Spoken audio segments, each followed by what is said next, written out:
ভালোবাসার মানুষ সানির সাথে রিমঝিমের বিয়ে হতো ২০ দিন পর ৬ই জুলাই। দীর্ঘ ৩ বছর প্রেমের পূর্ণতা পেতে বিয়ের আয়োজনে ছিল জমকালো কর্মসূচি। কিন্তু সব আয়োজনের প্রস্তুতি শেষ করে না ফেরার দেশে চলে যায় রিমঝিম। সড়কে ঝরে পড়ে রিমঝিমের প্রাণ। আর এই মৃত্যু কিছুতেই মেনে নিতে পারছে না তার হবু বর সানি। ক্ষণে ক্ষণে তার প্রিয়তমা রিমঝিমকে নিয়ে স্ট্যাটাস আর স্মৃতি বর্ণনা করছেন সানি। অবশেষে চোখের জলে রিমঝিমকে বিদায় জানায়।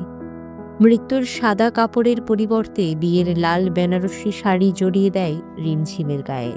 অন্যদিকে রিমঝিমের মা বাবা আত্মীয় স্বজন কেউই এই মৃত্যু মেনে নিতে পারছে না। শোকে কাতর সবাই।